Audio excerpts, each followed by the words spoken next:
Hi guys, welcome to Sarita Kumari YouTube channel. जैसा कि हमने इस चैनल के माध्यम से इकोनॉमी से रिलेटेड एक सीरीज चलाई हुई है। अगर आप लोगों को पसंद आए तो please like share and subscribe करके बेल आइकन प्रेस कर दीजिएगा। इससे भी पहले मैंने इकोनॉमी से रिलेटेड बहुत सारी वीडियोज़ अपलोड करी हुई हैं। अगर आप लोगों ने मेरी वीडियोज़ नहीं देखी हैं तो डिस्क्रिप्शन में मेरी चैनल का लिंक है, प्लीज़ वहाँ जाके चेक कर लीजिए and like share comment subscribe करना ना भूलेगा।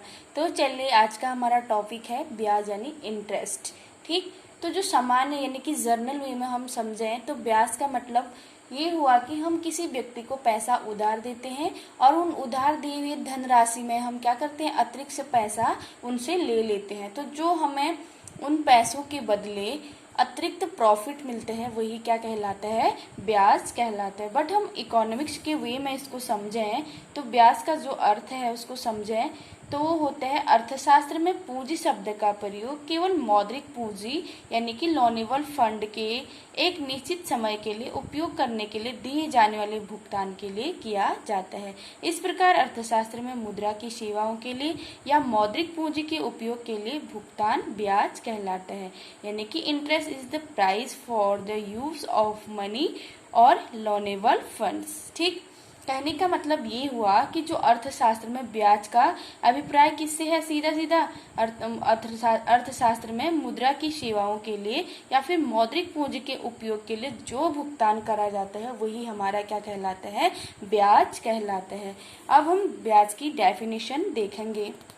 मेयर्स हैं, उनके अनुसार ब्याज वह मूल्य है जो कि उधार देने योग्य कोष के प्रयोग के लिए दी जाती है। उधार देने योग्य कोषों यानी कि लोनेबल फंड का प्रयोग या तो उपभोक्ता वस्तु खरीदने में कर सकता है अथवा उत्पत्ति के कार्य में पूंजी के रूप में किया जा सकता है। अर्थशास्त्र में हमें इसके दूसरे उपयोग से ही मतलब है। ठीक, जो प्रोफेसर मेयर्स हैं उनका कहने का मतलब ये है कि जो उपभोक्ता किसी से उधार लेते हैं तो उसका प्रयोग क्या करता है, या तो वस्तु खरीदने के लिए करता है या फिर उत्पत्ति के कार्य में करता है। ठीक, दूसरी डेफिनेशन दी है प्रोफेसर किन्स ने। किन्स के अनुसार ब्याज एक निश्चित अवधि के लिए द्रव्यता के परित्याग का पुरस्कार है।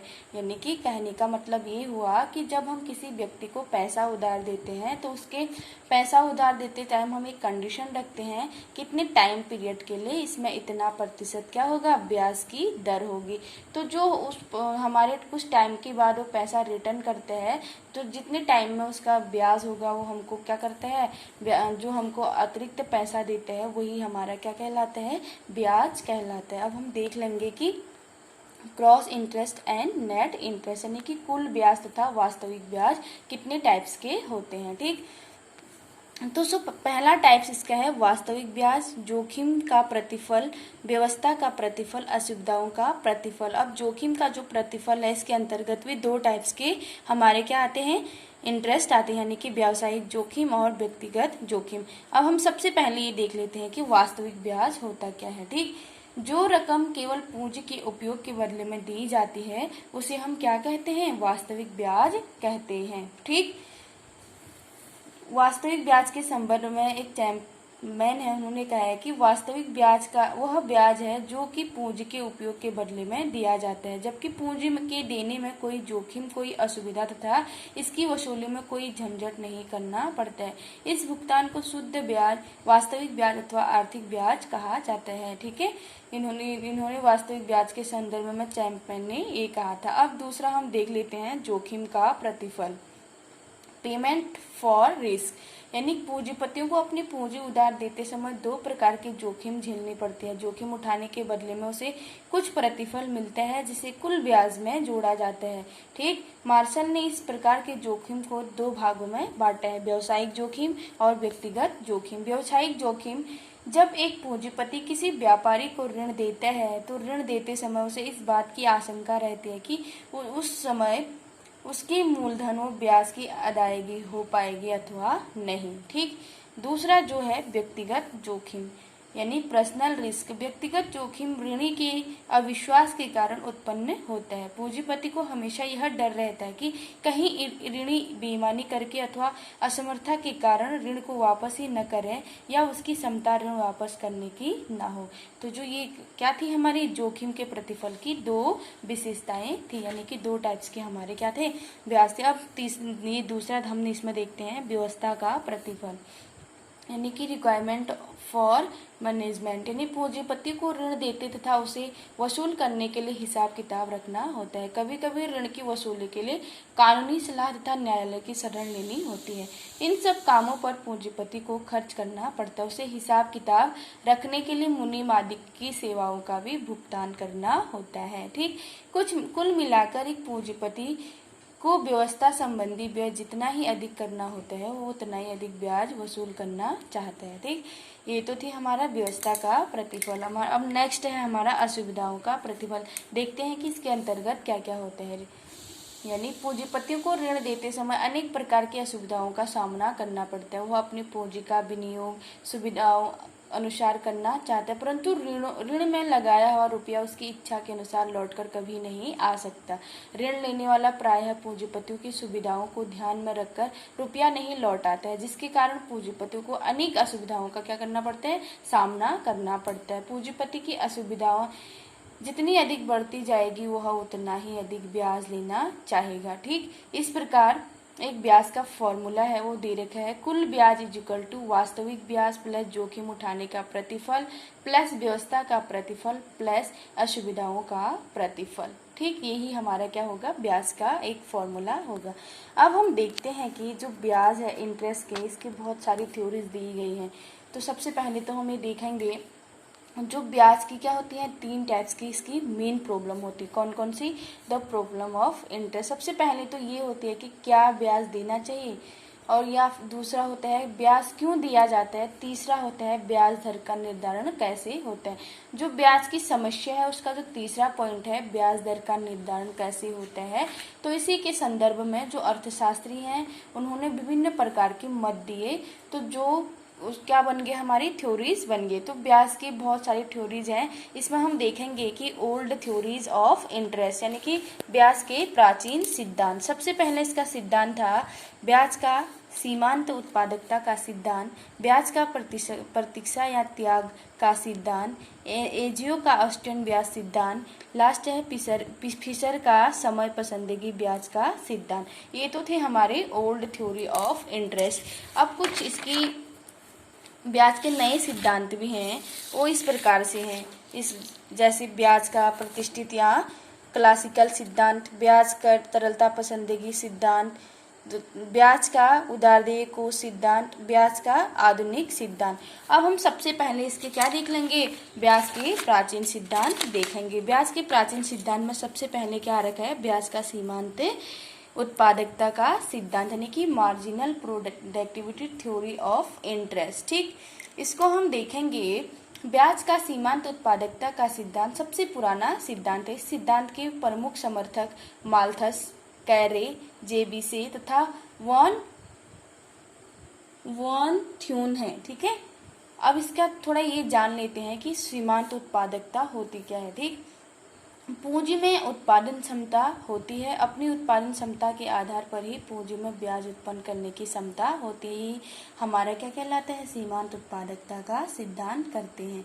ठीक, अब हम थोड़ा सा इसके बारे में और डिटेल में जानेंगे। उत्पत्ति के अन्य साधनों की तरह पूंजी में भी उत्पत्ति ह्रास नियम लागू होता है। जो जो पूंजी की इकाइयों का उपयोग बढ़ाया जाता है पूंजी की सीमांत उत्पादकता घटती है। ठीक, दीर्घ काल में ब्याज दर की प्रवृत्ति पूंजी की सीमांत उत्पादकता के बराबर होने की है। यदि ब्याज की दर पूंजी की सीमांत उत्पादकता से अधिक है तो पूंजी की मांग कम की जाएगी, फलतः पूंजी की सीमांत उत्पादकता बढ़ेगी और वह बढ़कर ब्याज की दर के बराबर हो जाएगी। इसके विपरीत यदि ब्याज दर पूंजी की सीमांत उत्पादकता से कम है तो पूंजी की मांग बढ़ेगी, पूंजी के अधिक प्रयोग से उसकी सीमांत उत्पादकता गिरेगी और अंततः वह ब्याज दर के बराबर हो जाएगी। ठीक है, संक्षेप में दीर्घ काल में ब्याज दर की प्रवृत्ति पूंजी की सीमांत उत्पादकता के बराबर रहने की होती है। ठीक, थोड़ा सा इसकी विशेषताएं देख लेते हैं, सिद्धांत की विशेषताएं। ठीक, मेरिट्स ऑफ दिस थ्योरी। सीमांत उत्पादकता के सिद्धांत की प्रमुख विशेषता यह है कि ब्याज दर कभी भी ऋणात्मक नहीं हो सकती। पहली बार मार्शल ने यह बताया कि ब्याज दर ऋणात्मक हो सकती है। उनका कहना है कि जब व्यक्ति अपने धन को अपने पास रखने की अपेक्षा बैंक में रखना सुरक्षित समझता है, तब ब्याज दर ऋणात्मक होगी। इसी प्रकार मंदी के दिनों में जब पूंजी की मांग बहुत कम होती है और उत्पादन का कार्य बंद हो जाता है, तब भी ब्याज की दर शून्य होगी। इस प्रकार दोनों दशाओं में ब्याज की दर शून्य तथा ऋणात्मक हो सकती है। यहाँ यह स्पष्ट कर देना उचित होगा कि जो व्यक्ति धन की सुरक्षा के लिए बैंक को कुछ देता है, वह सही अर्थ में ब्याज नहीं है। यह राशि तो केवल धन की सुरक्षित रखने के लिए बैंक को दी जाती है, न कि बैंक को ब्याज के रूप में कुछ दिया जाता है। आर्थिक दृष्टि से ब्याज कभी भी ऋणात्मक नहीं होगा। ठीक, ये तो थी ब्याज के सीमांत उत्पादकता सिद्धांत की विशेषताएं। अब इसकी क्या है, थोड़ा सा इसकी आलोचना भी हुई है। सीमांत उत्पादकता सिद्धांत की प्रमुख आलोचनाएं देख लेते हैं। सबसे पहले तो कहा गया है कि अनुपादक ऋणों पर लिए गए ब्याज की व्याख्या यह सिद्धांत नहीं करता। यानी कि इस सिद्धांत के अनुसार ब्याज केवल उत्पादन कार्यों में लगाई गई पूंजी पर मिलता है, किंतु पूंजी का उपयोग अनुपादक कार्यों के लिए भी किया जाता है और उस पर ब्याज दिया जाता है। उदाहरणतः घरेलू कार्यों की संपादन जैसे जन्म, मृत्यु, रीति रिवाज आदि में इन कार्यों के लिए उधार ली गई पूंजी। अतः यह सिद्धांत अनुपादकता ऋणों के ब्याज को स्पष्ट नहीं करता। ठीक, दूसरी इसकी आलोचना है सीमांत उत्पादकता की सही जानकारी नहीं होना। पूंजी की सीमांत उत्पादकता की सही जानकारी नहीं हो सकती, अतः इस सिद्धांत से ब्याज की जानकारी नहीं हो सकती। तीसरा इसकी जो आलोचना हुई है वो हुई है कि सीमांत उत्पादकता के घटने बढ़ने से ब्याज दर में गड़बड़ होना। यदि हम इस बात को स्वीकार कर भी लेते हैं कि ब्याज दर का निर्धारण पूंजी की सीमांत उत्पादकता से होता है, तो फिर सीमांत उत्पादकता के बढ़ने तथा घटने के साथ साथ ब्याज की दर को भी बढ़ता हो घटना चाहिए था, परंतु ऐसा नहीं होता। व्यवहार में ब्याज की दर पूंजी की सीमांत उत्पादकता से अधिक ही होती है। ठीक, इसका जो लास्ट पॉइंट है, इसकी जो आलोचना है वो है सीमांत उत्पादकता स्वयं भी ब्याज द्वारा निर्धारित होती है। इस सिद्धांत के अनुसार पूंजी की सीमांत उत्पादकता ब्याज दर का निर्धारण करती है, किंतु सत्य यह है कि ब्याज भी पूंजी की सीमांत उत्पादकता को प्रभावित करती है। ये तो थी हमारी ब्याज का प्राचीन सिद्धांत का पहला टॉपिक। ठीक है, ब्याज का सीमांत उत्पादकता का सिद्धांत। बाकी के टॉपिक हम कल देखेंगे। आई होप कि ये वीडियो आपको पसंद आई होगी। अगर पसंद आए तो please like, share and subscribe कर दीजिएगा। Thank you so much for watching.